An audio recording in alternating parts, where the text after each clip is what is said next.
Hey guys, it's Paul, combat veteran, MMA fighter, YouTuber, and we are back. Today we are checking out the third part of SCP Overlord. This is an awesome fan film by Evan Royalty set in the SCP universe. It follows a team of I think they're called MTFs that are investigating a paranormal occurrence at a cult compound. And so far, it has been awesome. I'm so looking forward to the last part. But before we get started, first, if you too would haunt the hell out of some random person, if you ever became a ghost, hit that subscribe button. And of course, hit like on the video if you want to see more reactions to SCP type content. Also, be sure to check out my other channel, Military History Gear Review. It's got a focus on the outdoors and military history and military surplus gear. The link is in the description. And follow me on my newly created Instagram. I've got less than 10 followers, so this is the time to get in early. Okay, once we've done all that, let's get back into it.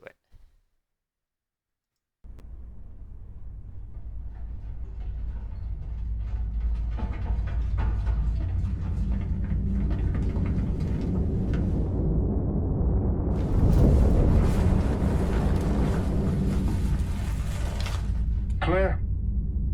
Klinsky, what the fuck? I saw someone in here. It must have given us the slip. Okay, yeah, again, this is a great example of entering and clearing a room. You notice they did it entirely through hand and arm signals. A great way if you think that you don't want to alert someone that you're about to enter and clear the room, this is the way to do it. Sector 2, this is 1-6. Watch your sectors for a humanoid target moving away from the building. Over. Roger 1-6, over. 2 on the Helios. Any movement on ISR? Over. Negative 2-1, over. If they gave us the slip, Sector 2 would have caught him the second they jumped. Fuck! I got it! 514! Rashad, get up here! I'll swap with you, over! Yeah, this is an appropriate reaction to someone being wounded. You got to get your medic on the scene, get them to that medic as soon as possible, right? You notice how his 2 battle buddies are staying with him, and the third is going to swap with the medic so that everyone can maintain security. The only thing that they didn't make clear that I might have, though again, if somebody's like, Besson, get up here, or you're calling your medic, it's probably assumed that there's a casualty, but you would probably want to, as soon as practical, alert your TOC, your headquarters element, to say, hey, we have a WIA, a wounded in action, and then your headquarters can pre-alert, start to spin up maybe your CASVAC helicopter, so that if you do have to call it, it's already, the wheels are starting to turn on that.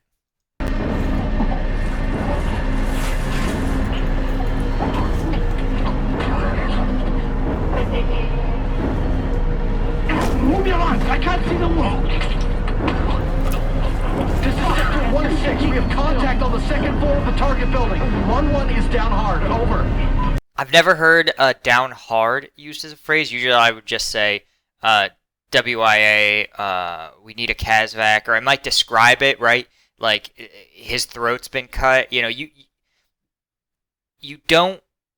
should never sacrifice in radio transmission, right? You shouldn't ever sacrifice clarity for protocol, right? There's the person on the other end isn't going to be like, well, what do you mean his throat's cut? Don't you mean a class 2 wound? Like, no, dude. We're all, like, we get it. Sometimes those communications are protocols are in place for clarity and brevity, but you should never allow protocol to trump clear, simple communication. Roger 1-6, 211, secure location. Copy back on the way. Sector 1-2, you're in charge. Over. Understood, over. He's not safe here. We have to move him. Yep, this is also accurate. You don't want to treat anyone on an unsecure scene This is also something they train some law enforcement and active shooters, is that law enforcement goes past the wounded. You have to secure the scene before you can treat anyone. Right. Get the fuck in here, Kalinsky! Close it! Shut the fucking door!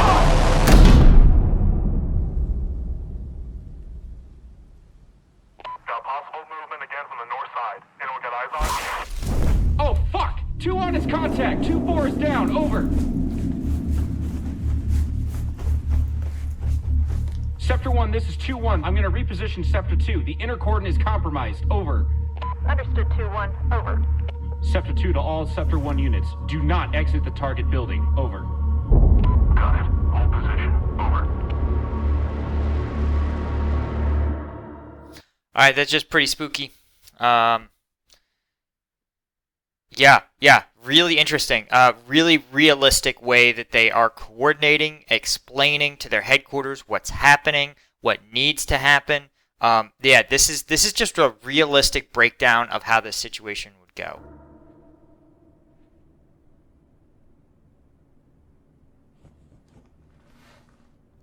Jesus. What happened? I don't know. He was just standing there, and then he was bleeding all over the fucking floor, man. Cognito. Fuck. Sector 1-3 to Helios. 1-1 is KIA. Over. Roger 1-3. Over.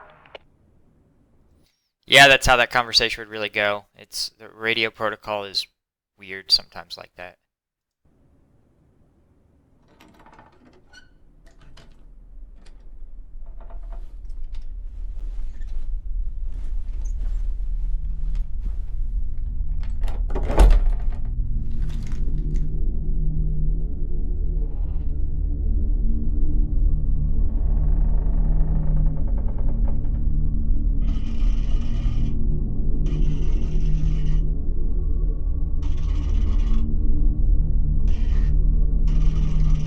It is pretty spooky, but that also sounds a little bit like a really old school printer.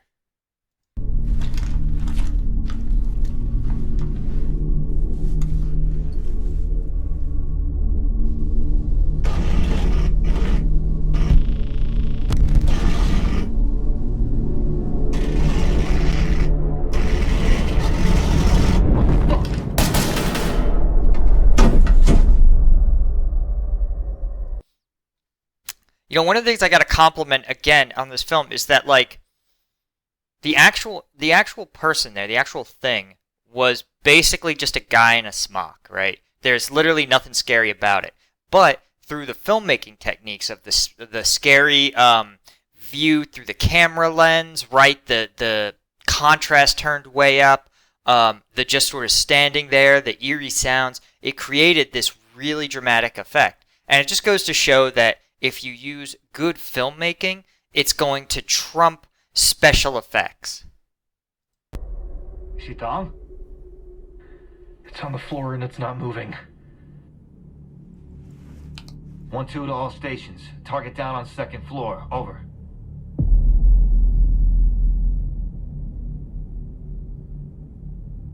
I don't envy you. Big shoes to fill. I can do my job. Yeah? So could he. If there's another option besides that, you let me know. Looks like the cultists got whatever it was they wanted. This complicates things. So what the fuck's the move now? Well, we know the reverse to bullets, so that gives us some options. Chemicals, maybe. Not saying it's for sure gonna work, but it's worth a try. Okay, I'll request for QRF and some chemical mortars. Nothing lethal, just enough to knock out anything in the vicinity. Good. Get me the fuck off this property. We still have a job to do. We need to recce the basement so any QRF knows what they're getting into. There's also been a change in the ROE. If we make contact, we'll attempt a less lethal option first. If they don't respond to that, smoke them. Totally realistic. Good way to pass along your ROE. The only thing that's different is they still have some team members throughout the house, right? And if the ROE was to be changed, and this may just have happened off camera, you would want to put that out to everybody, right? Because the ROE is going to be the same for the inner cordon, outer cordon, search element, and the QRF. So you'd want to probably put that out over the net. Better not drop that fucking camera, Kalinsky.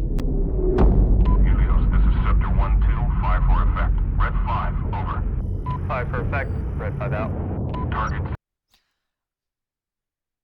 Okay, so I actually have to remember it's been a while since I've done indirect fire training, but I believe Red 5 is a way of designating what is being fired. I think maybe it's like they're going to throw 5 rounds of, what in their protocol is a red mortar. That's probably a specific type of chemical mortar. Yeah. Yeah. So we would sometimes on the few occasions I had an attached mortar team, I would use them for flares all the time. Because sometimes it's nice. One, it's great to be able to see, but two, it's also a great way to just let enemy forces that you think may be observing you, let them know that you're packing some firepower. And if there's people that you are like there's been times where I've seen individuals that I was like 80% certain were enemy, but without a hostile act or hostile intent, I couldn't fire on them. And so we would just put a mortar flare right over their heads and just let them know, hey guys, we see you, and we can drop that mortar as soon as you try something, right? And that was usually enough to get them to back off without anyone being hurt. Citadel 1, over. Target Citadel 1, out. Danger close, at my command, over. Danger close at my command, out. Send it.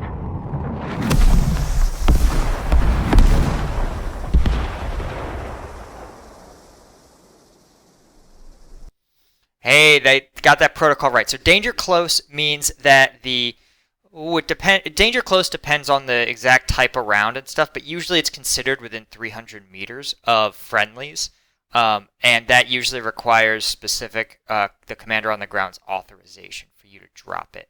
And so in this case, because it's chemical munitions, they wanted to verify with the commander, and you notice how they repeat things back because the margin for error with artillery is so very low, right? Because once those rounds go, there's no calling them back, and so you verify with the artillery unit in the rear what it is that you want, and they're going to verify it with you.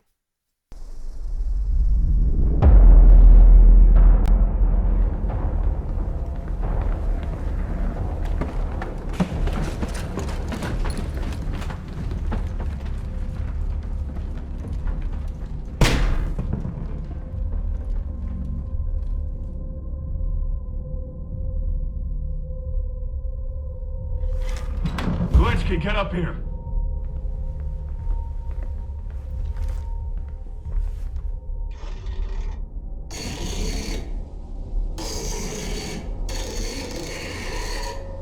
Gas.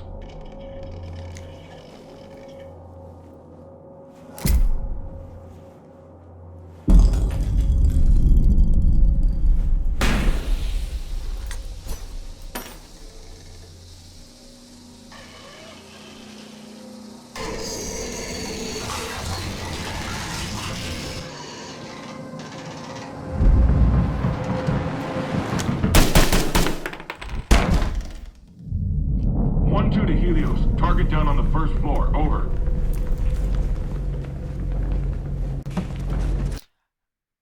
Okay, not sure I would turn away from the enemy I just maybe killed. Again, I understand they would be reluctant to search it, but you would still want someone on it. And again, you don't know if there's just one. Only one came out of that room, but there could very well be more. You thought the room was secure, but obviously it's not. So yeah, this is an interesting call, though I recognize again, dealing with the paranormal, right? Tactical decisions, standard tactics are meant for human beings, right? So they can't do things like pass through walls, pass up through floors, turn invisible. So tactical choices will definitely change when you have non-human enemy.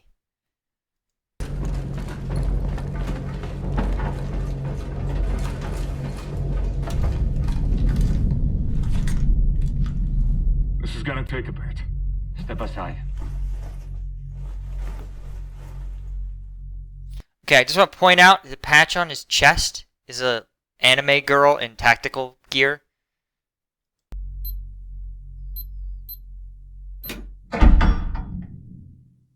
look at me and tell me I am not the most valuable member of this team.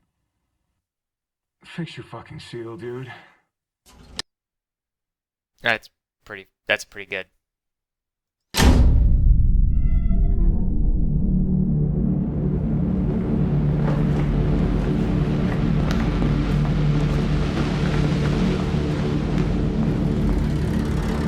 Dude, not having anybody guard the door in the stairwell, though.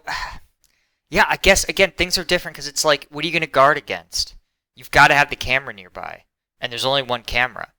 So, yeah, I don't know what I would do. You'd have to innovate some tactics. Like, you'd maybe have to have the camera in the center, and the camera would have to be like a turret, right? Checking on a steady rotation around, because these things don't seem to move super fast. And they're not, like, actively hunting. So, yeah, you probably have one person in the camera, like, rotating, and then just calling out maybe the direction if they spotted something. Yeah, I mean, again, when you have only one way that you can see your enemy, right? Only one field of view, man, things get really hard. And that's the situation these guys are definitely in. But they should make sure the door doesn't lock behind them, or that the enemy, the things, right? They know the things can interact with doors. What if they lock the door on them, right? You'd at least want to prop it open with something.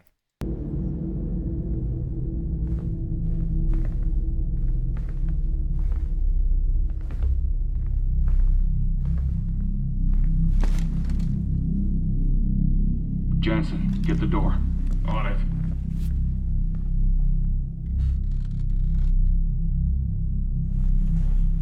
Man's probably been dead a couple hours. Took himself out with these. Check around the place for anything notable. I'm gonna look this guy over.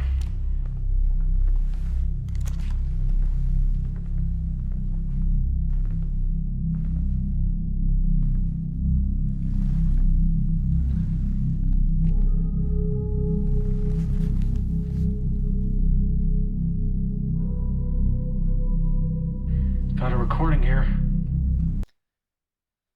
Yeah, interesting. The phone is unlocked. That's the most interesting part, right? I don't know anybody keeps their phone unlocked. Play it back. It's evil that they've brought here. And they're all mad now because of it. After they found that bas relief, everything changed. We'd found it deep in the dirt, next to some old tools. Someone, from a very long time ago, was trying to hide it away. I don't know what Father Bender thought he was worshipping, but it was never the salvation we were promised.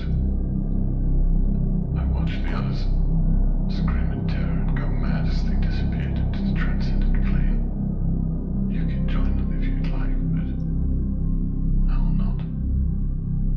Goodbye. I don't know how our friends are gonna make any sense out of this. This is all fucking gibberish to me, man. Anyone else getting flashbacks to the Providence op? Bas relief, weird cold, same shit, right? Maybe. Okay, guys, let me know in the comments below. Is this part of a series? Like the Providence op? I know Evan Royalty has other videos that are in the SCP universe.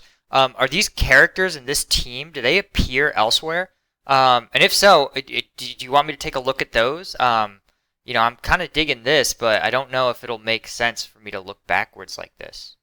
Both groups found the same thing. Nothing's here like what the cult says publicly. It's like they did a complete 180, completely changed ideologies. Yeah? Fuck it. Try anything once, right?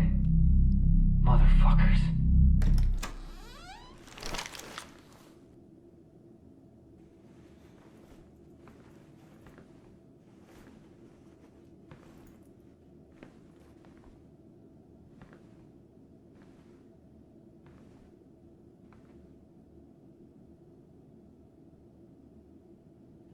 Son, you got anything? What do you see?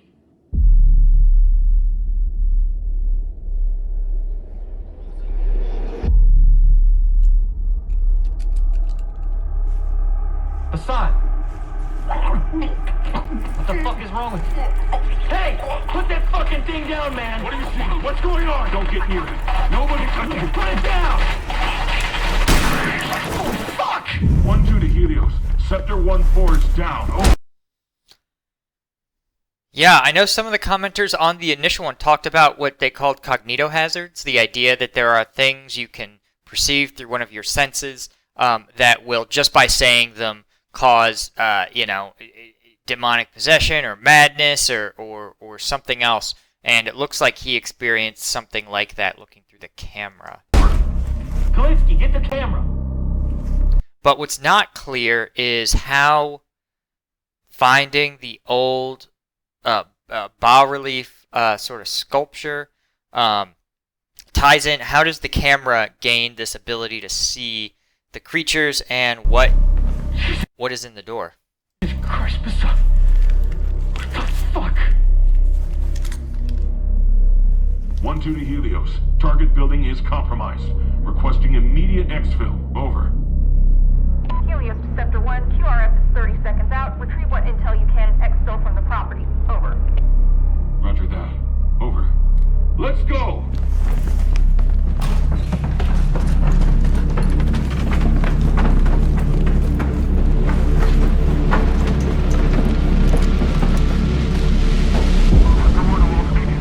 Making our way outside. Headed north towards the tree line. Over. Roger, 1-2. We'll meet you there. Over.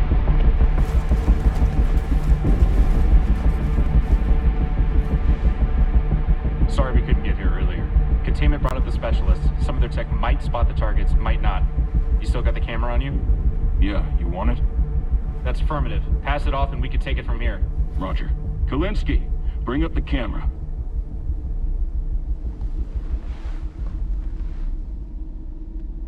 Kalinsky? Kalinsky, what is it?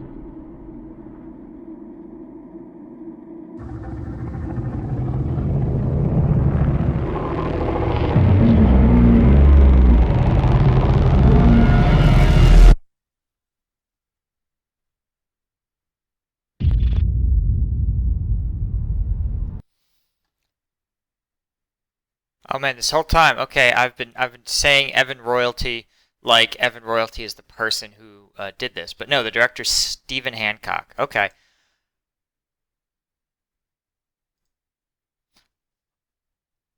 All right, guys. Wow, that was awesome.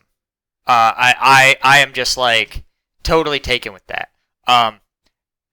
Again, really illustrates the way used a lot of realistic tactics. And sort of showed how, as things got more and more sort of off the rails, the team had to adapt more and more. And, I think, while obviously the paranormal is not something anyone's ever going to have to deal with, it's interesting because it is very common on missions to have things go sideways in ways you never expected, right? Incidents. There's always someone getting hurt, something blowing up, you stumble upon something that you never thought, someone asks you for help. It's just like no mission ever goes routinely. And, you have to rely on your principles, right? The principles of security, of the offensive, like the tactical principles at work, and then you have to rely on your own knowledge of the mission, right? You know what not only the mission is, but the larger strategic mission that you're there for, right? And you use that to help understand how to deal with changing and adapting situations, and that appears to be what the team did. They knew what they were there at the house to do, and so as things became more complicated, they tried to solve it. Okay, can we use gas to incapacitate these folks? We're going to recon the basement, but we got to figure out what's in there. And then, of course, when finally they lost too many members of their team and things became beyond their ability to control or understand, that's when they needed to pull out and call in the specialists. So I hope you guys enjoyed that, my take on this. I certainly enjoyed watching it. Let me know if you have other videos or fan films that you want me to check out. I'm all about it. And, of course, be sure to hit subscribe, like the video, and until next time, I will see you guys later.